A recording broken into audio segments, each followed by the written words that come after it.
함께 나누실 말씀은 마태복음 11장 28절 한 구절입니다.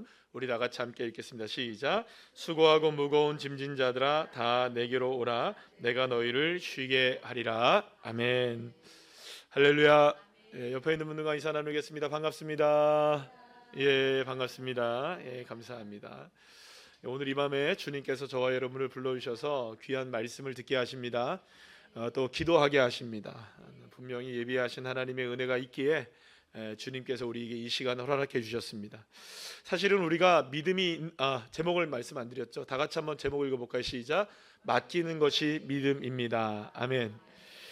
우리가 믿음이 있는지 없는지를 자신 스스로가 만약에 이제 시험해보고 확증할 수 있는 방법 하나가 있습니다. 그건 뭐냐면 정말로 하나님께 모든 것을 맡길 수 있는가 맡기지 못하는가를 이제 한번 살펴보면 되는 것입니다. 물론 우리는 여러분 하나님께 맡긴다고 고백은 합니까 안 합니까?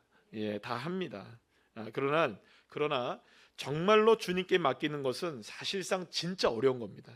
정말 모든 것을 다 맡길 수 있다? 여러분 이게 결코 쉬운 일이 아니에요.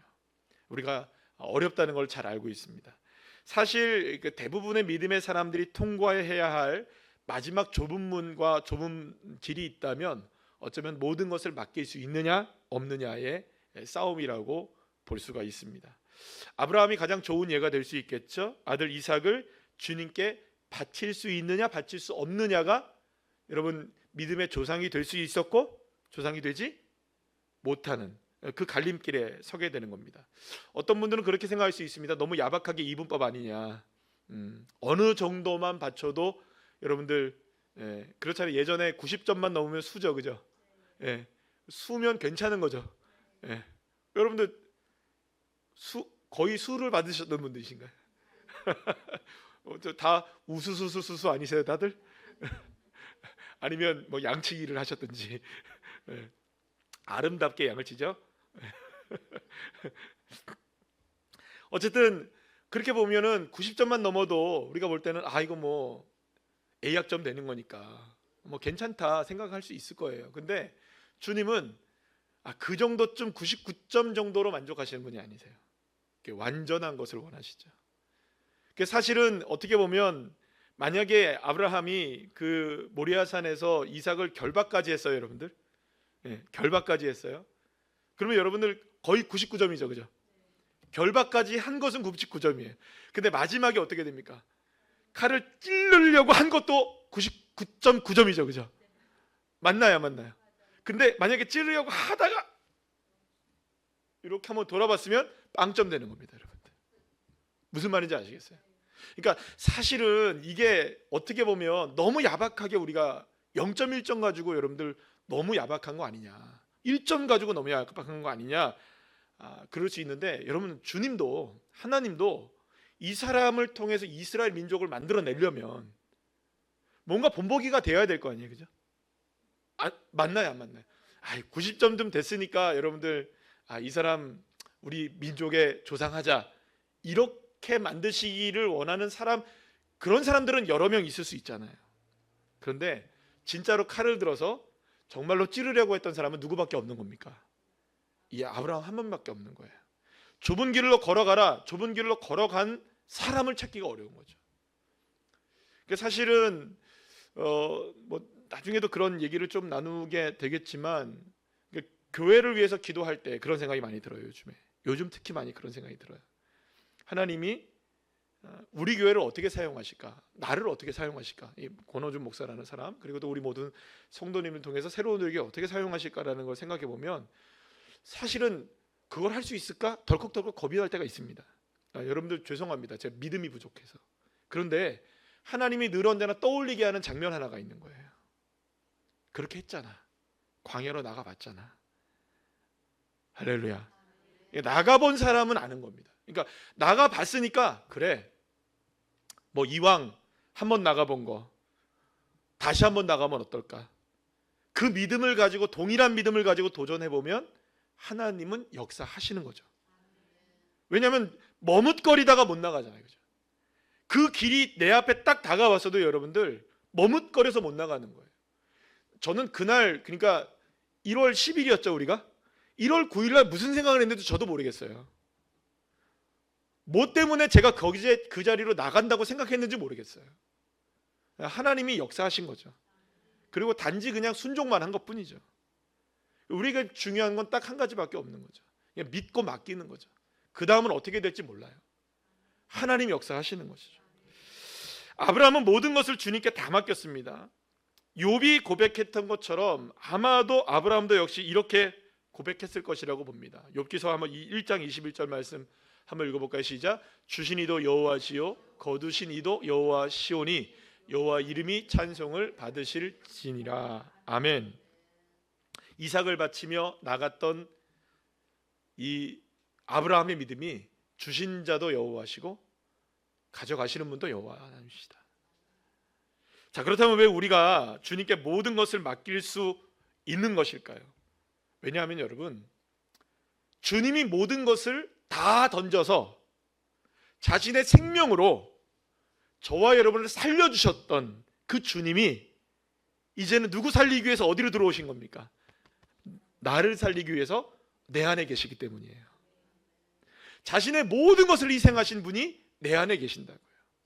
갈라디아서 2장 20절 말씀 여러분 다 아시죠? 다 같이 후반부입니다. 시작. 이제 내가 육체 가운데 사는 것은 나를 사랑하사 나를 위하여 자기 자신을 버리신 하나님의 아들을 믿는 믿음 안에서 사는 것이라.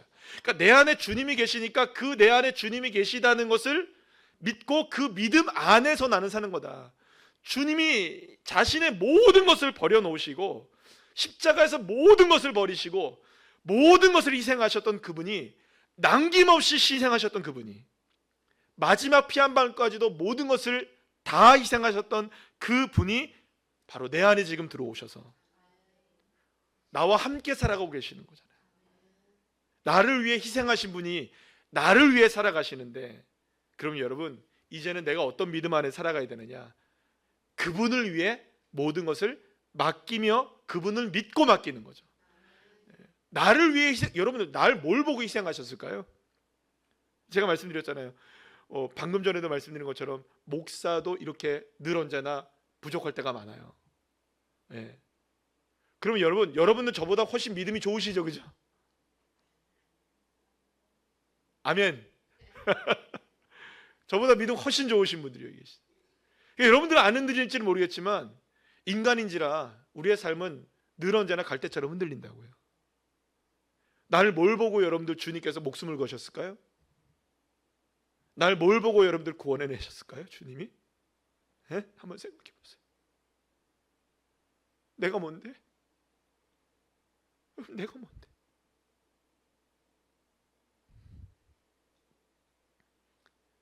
나를 위해 목숨을 거실 만큼 주님이 뭘 내가 볼 게 있을까요, 여러분들? 그분이 내 안에 계신다고 지금. 날 위해 모든 걸 거신 그 하나님이, 그냥 그분이 그냥 분이 아니고 하나님이시잖아요. 천지를 만드신 하나님이 날 위해 모든 것을 거시고 내 안에 지금 계시는데, 여러분 나의 이 작은 가슴 안에 있는 이 마음 하나를 주님께 맡기지 못하는 거죠. 그러면서 우리는 믿음이 있다고 얘기를 해요. 여러분 그걸 어떻게 보면 아브라함의 믿음이 얼마나 대단한 믿음인 줄 아시겠어요? 여러분 우리 아브라함 생각할 때 아브라함 믿음이 어느 정도의 믿음인지 우리가 가늠을 못하는 거예요. 왜냐하면 여러분들 우리는 예수의 십자가를 알고서 믿잖아요. 물론 모르고 믿은 거죠 우리는. 그리고 주님이 우리를 구원해 내신 거죠. 그런데 우리는 지금은 예수 그리스도의 십자가의 은혜가 나를 위해 구원하신 십자가의 은혜라는 걸 알고 믿는 거잖아요. 알잖아요. 그러면 얼마나 감사해요. 근데 아브라함은 생짜배기예요 여러분들. 그냥 부르심에 순종한 것밖에 없어요. 그러고 나서 아브라함이 여러분들이 이렇게, 물론 제가 아브라함이 의롭다라고 얘기하는 게 아니에요. 아브라함의 믿음이 얼마나 대단한 믿음인지 아시겠죠? 사랑하는 여러분, 저와 여러분이 지금 육체로 사는 것은 주님께서 모든 것을 다 걸고 내 안에 들어오신 거예요. 그래서 내가 주님께 맡길 수 있는 겁니다. 그렇기 때문에 주님이 정말로 내 안에 사심을 믿는다면 더 이상 우리의 삶의 모든 문제에 대해서 이 문제가 내 문제가 아님을 믿으셔야 됩니다. 내 문제이긴 하지만 이 문제는 결코 내 문제로만 끝나지 않아요. 여러분, 여러분들의 집안에 예를 들어서 가정 안에 어떤 문제가 일어나면 그 가정이 함께 그 책임을 집니까? 이거는 내 딸의 문제니까 이건 딸 문제고, 이건 내 아들의 문제니까 내 아들의 문제고, 이건 남편의 이거 아내니까 나는 상관없어. 그럼 법적으로는 그럴 수 있겠죠, 그죠? 아니 그래도 법적으로 연대 책임이라는 게 있을 수 있겠죠. 또 여러분, 그 책임이 있더라고요. 저희 어머님이 돌아가신 다음에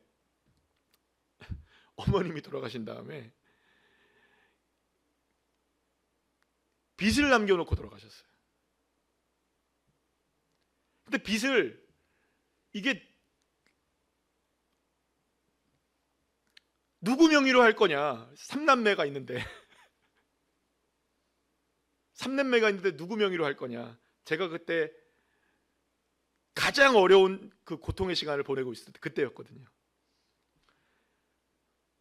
형님은 또 사정이 있어서 안 돼요. 그래서 누나한테 맡길 수가 없을 것 같아요. 그래서 저한테 하라고. 그래서 제가 모든 빚을 다 일단 제 명의로 다 바꾼 거예요. 아버지가 그때 살아 계셨잖아요. 근데 아버지는 이미 상황이 안 되고 모든 것을 제가 다 뒤집어 쓴 거예요. 물론 제가 그렇다고 해서 모든 걸 다 책임진 건 아니에요. 형제들이 다 같이 함께 노력을 했으니까. 그런데 여러분들, 그렇더라고요. 아버지가 나중에 돌아가시고 나서 법원에서 연락이 오더라고요. 갑자기 빚 갚으라고. 갑자기 숨겨놨던 어디서 뭐가 툭 튀어나온 거예요. 그게 또 누구의 명의로 돼 있으니까, 제 명의로 돼 있으니까 저한테 날라온 거예요. 감당하기가 어렵더라고요. 여러분, 제가 여러분들한테 이런 얘기는 처음 드린 거, 이제 다 해결이 됐어요. 은혜 가운데 다 해결이 되고, 할렐루야, 다 하나님의 은혜로 해결됐어요. 모든 것들이 다. 근데 그러니까 누가 보면 이제 그렇죠, 여러분들. 저는 이렇게 그런 별로 고생 안 하게 보이고, 그죠? 오늘도 죄송합니다. 이게 좀 자랑 좀 하면, 그 복지관에 가서 좀 먹어줬습니다. 자, 어쨌든 사실은 뭐 그래요. 가정 안에 한 명의 문제가 생기면 그 한 명의 문제가 한 명으로 끝나지 않더라고요. 돌아가셨는데도 그게 나한테 책임이 오더라고요. 그래서 결국에는 그 책임을 져야 하는. 사실은 여러분, 정말로 주님이 내 안에 계시다고 믿는다면 내 문제는 결코 내 문제로 끝나지 않습니다. 내 문제는 누구의 문제일 수밖에 없을까요? 이게 중요한 겁니다. 그게 정말로 주님이 내 안에 계심을 믿는다면, 정말로 주님이 내 안에 오락가락 하신다면 여러분들 문제가 아니에요. 그건 주님의 문제가 안 되는 거죠. 진짜 주님이 내 안에 계시는 믿는다면 그 문제는 누구의 문제일까요? 결코 나의 문제로 끝나지 않아요. 내 안에 사시는 분이, 주권자이신 주님이 내 문제도 함께 짊어지고 가시는 거예요. 여러분, 이게 얼마나 놀라운 은혜입니까? 왜 놀라운 은혜인지 아시겠어요, 여러분들? 주님이 나를 위해서 십자가를 지신 것만도 감사한데, 날 구원해 내신 것만도 감사한데, 나를 죄악의 구렁텅이에서, 그 악에서 나를 건져내신 것만도, 그래서 하나님의 자녀로 삼으시고 천국의 백성 삼으시고 구원받게 하신 것만도 너무 놀라운 은혜인데, 내 삶의 모든 짐까지도 주님이 다 맡아주신다는 건, 여러분, 이거는 있을 수가 없는 일이잖아요. 여러분 생각해 보세요. 내 빚을 다 갚아준 그 사람이 나의 인생까지도 다 책임진다면 여러분들, 그거는 염치가 너무 없는 거잖아요, 그죠? 근데 주님이 우리에게 당당하게 말씀하시는 거예요. 뭐라고 말씀하십니까? 여러분들 시편 55편 22절 한번 말씀 읽어볼까요? 시작. 내 짐을 여호와께 맡기라. 그가 너를 붙드시고 의인의 요동함을 영원히 허락하지 아니하시리로다. 아멘. 주님은 우리에게 너의 짐을 맡기라라고 말씀하고 있어요. 너의 짐을 맡기라. 그가 너를 붙들고 계시지 않느냐. 여러분, 그런데 여기서 말하는 의인은 누구일까요? 바로 예수 그리스도 십자가의 보혈로 새로운 피조물이 된 저와 여러분인 줄로 믿으시면 아멘 합시다. 그러니까 여러분들, 정확하게 뭐 차포 다 띄고 얘기하면 안 맡기면 교만한 거예요. 아멘이시죠? 적당하게 맡기는 것도 교만한 거예요. 여러분, 교만이라는 말이 성경에서는 얼마나 좋지 못한 부정적인 언어로 쓰이는지 아시죠? 그런데 많은 사람들이 적당하게 맡기고 맡겼다고 얘기하거든요. 그러면 그거는 적당하게 교만한 거예요. 수고하고 무거운 짐진 자들아, 여러분 여기서 수고하고 무거운 짐을 안 진 사람들 있으면 집에 가셔도 좋습니다. 수고하고 무거운 짐이 없는 사람이 어디 있겠어요? 근데 그 주님이 우리에게 뭐라고 말씀하십니까? 모든 것을 맡겨라. 모든 것을 맡겨라. 그럴 때 주님이 나는 죽고 예수로 사는 삶이 진정으로 이루어지게 되는 것이죠. 맡기지 않으면 계속해서 삶의 문제들에 요동치는 삶 속에서 우리는 늘 언제나 파도 속에 갇힐 수밖에 없는 삶을 살아가는 것이죠. 맡기지 않으면 여전히 그 삶의 책임은 누구한테 있는 겁니까? 나에게 있는 거예요.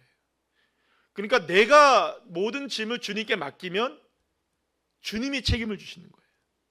주님 도와주세요 정도 기도하면 안 되는 거예요. 여러분, 주님 도와주세요라고 기도하는 것도 은혜이죠. 그런데 그러면 주님이 우리에게 얼만큼을 도와주셔야 될지 모르는 거예요. 여러분 보세요. 베드로가 풍랑이는 바닷속에서 예수님이 걸어오는 걸 보고 저도 주님처럼 물 위를 걷게 해주세요 해서 물 위를 걸어가죠. 그때 의심하면서 빠졌어요. 그죠? 그러면 그 자리를 잘 보세요. 주님은 여전히 물 위에 계시죠? 베드로는 어디 있습니까? 물 속에 빠졌죠? 근데 즉시로 주님이 어떻게 하셨느냐? 손을 뻗쳤어요. 근데 그때 베드로가 뭘 어떻게 했어야 됐을까요? 주님이 뻗치시는 손을 잡았어야 될까요? 아니면 아니야 내가 다시 걸어봐야지 라고 했어야 될까요? 잡아야죠. 잡아야죠. 잡아야 사는 거죠. 아무리 내가 물 위를 걷는 믿음을 갖고 있었다 할지라도 빠질 수밖에 없는 영혼은 누구를 붙잡아야 합니까? 주님을 붙잡아야 되는 거예요. 이 주님의 손을 붙잡지 않으면 주님과 같이 있고 물 위를 걷는 놀라운 은혜를 경험해도 꼬르륵 죽어가는 거예요. 사랑하는 여러분, 그렇기 때문에 어쩌면 진짜 기적이 뭘까를 여러분 생각해 보세요. 진짜 기적이 뭘까요? 진짜 우리가 바라는 기적이기도 하고 하나님이 우리에게, 주님이 우리에게 베푸시길 원하시는 기적이기도 하고, 진짜 기적은 뭘까라고 생각해 보면 정말로 기적과 능력은요, 어쩌면 주님께 우리가 맡기는 것이 기적이에요. 따라합시다. 주님께 맡기는 게 기적이다. 여러분, 맡기면 누가 책임지십니까? 그러면 이제 누구의 일이 됩니까? 그렇죠. 맡기는 게 기적이에요. 안 맡기니 안 기적이죠. 말이 이상하다. 안 맡기면 기적이 아닌 거예요. 맡기면 기적이 나와요. 그래서 진짜 기적은요, 우리가 주님 앞에 모든 것을 다 맡길 때 그것이 그 자체로서 기적이 되는 거예요. 그럼 여러분, 우리는 기적을 만나고 기적을 보고 기적을 경험해서 기적이라고 보는 것이 아니라, 주님, 나 주님을 믿습니다. 주님 맡깁니다. 주님 바라봅니다. 그때 주님이 얼마든지 역사하실 수 있는 기적의 문들이 진짜로 열려지기 시작하는 것이죠. 사랑하는 여러분, 정말로 주님의 기적이 필요하십니까? 그러면 정말로 진짜로 완전히 주님께 맡기셔야 됩니다. 그러면 정말로 주님이 짐을 짊어지시는 것이죠. 여러분, 시편 37편 5절 말씀을 한번 읽어볼까요? 시작. 내 길을 여호와께 맡기라. 그를 의지하면 그가 이루시고. 여기에 대한 쉬운 성경의 말씀을 한번 읽어볼까요? 시작. 여호와께 여러분의 길을 맡기고 그분을 굳게 믿으십시오. 그리하면 주님께서 다 이루어 주실 것입니다. 아멘. 그래서 맡기는 것이 뭐다? 믿음인 거예요. 따라합시다. 맡기는 게 믿음이다. 그리고 그것이 뭐다? 기적인 것이죠. 기적은 믿음으로만 열려지는 세계이기 때문입니다. 여러분 생각해 보세요. 수고하고 무거운 짐을 지지 않고, 자신이 지지 않고 그것으로부터 자유함을 누릴 수 있다는 것만큼 놀라운 기적이 어디 있어요? 나의 삶에 무거운 짐이 있는데 이 무거운 짐을 주님께 정말로 맡겨 드려서 나는 가벼워진다면 얼마나 놀라운 일이에요. 오늘 하루에 제가 한 가지 고민하는 일이 있었어요. 하나님 이걸 어떻게 할까요? 기도했어요. 계속. 하나님 이거를 어떻게 하면 좋을까요? 이거를 해야 할까요? 말아야 할까요? 고민하며 기도하는 것이 있었어요. 갈등이 계속 있었어요. 그런데 해야 할 것 같기도 하고 안 해야 될 것 같기도 한. 네. 그런데 전화가 왔어요. 그래서 그 전화 통화를 하며 쭉 하면서 저에게 한 가지 주님께서 응답을 주셨어요. 안 해도 되는 거였어요. 그래서 기다리고 있었던 거예요. 제가 계속 주님께 맡겼어요. 주님이 원하신다면 해야 되고, 정말로 주님이 안 해도 된다고 하신다면 저는 안 할 수 있게 해주세요. 근데 주님이 맡기니까 안 할 수 있도록 해주신 거예요. 그리고 또 주님이 오히려 더 합력하여 선을 이루게 하시는, 그건 무엇이라고 여러분들에게 말을 할 수 없지만, 목회를 하다 보면 이런 일들이 많아요. 내가 혼자 결정할 수 없을 때가 많거든요. 그럼 주님께 기도할 수밖에 없어요. 하나님, 한 2, 3일 정도 고민했거든요. 제가 어떻게 해야 될까요? 어떻게 해야 될까요? 사랑하는 여러분, 주님께 맡기면 가벼워져요. 근데 안 맡기면 여전히 내 짐을 짊어지고 사는 거죠.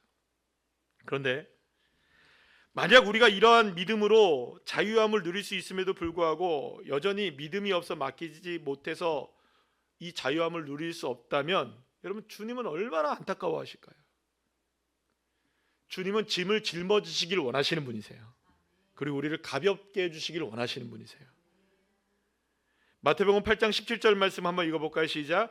이는 선지자 이사야를 통하여 하신 말씀에 우리의 연약한 것을 친히 담당하시고 병을 짊어지셨다 함을 이루려 하심이더라. 아멘. 이사야 53장 6절 말씀 읽어볼까요? 시작. 우리는 다 양 같아서 그릇 행하여 각기 제 길로 갔거늘 여호와께서는 우리 모두의 죄악을 그에게 담당시키셨도다. 아멘.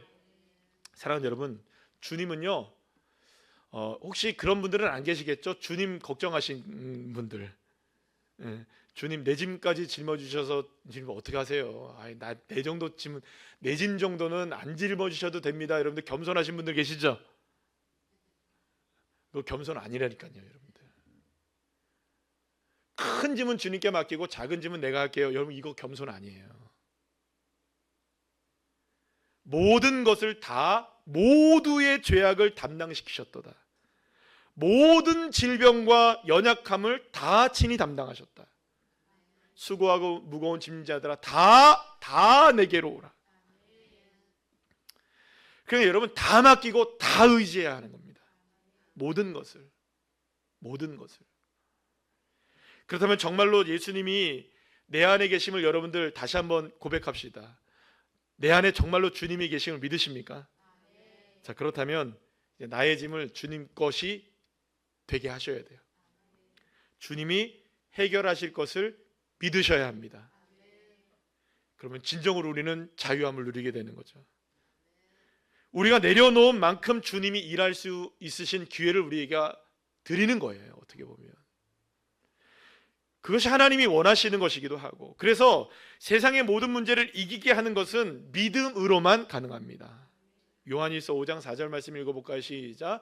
무릇 하나님께로부터 난 자마다 세상을 이기느니라. 세상을 이기는 승리는 이것이니 우리의 뭐다? 믿음이니라. 아멘. 예수님은, 따라합시다. 예수님은 다 이기신 분이시다. 뭘 이기셨기에 다 이기셨죠? 여러분, 죽음의 권세를 이기셨잖아요. 그럼 다 이긴 거예요. 그러면 그분이 어디에 계시는 겁니까? 내 안에 계시잖아요. 그러니까 그분을 통하여서 우리가 이기지 못할 일이 뭐가 있겠어요? 그래서 우리 모두 역시 세상을 이기는 사람들이 되어야 합니다. 승리는 오직 믿음으로만 가능합니다. 사랑하는 여러분, 여러분들의 삶도 마찬가지지만 목회를 하면서 교회를 이렇게 이끌어가면서 참 저는 오늘 감사했어요.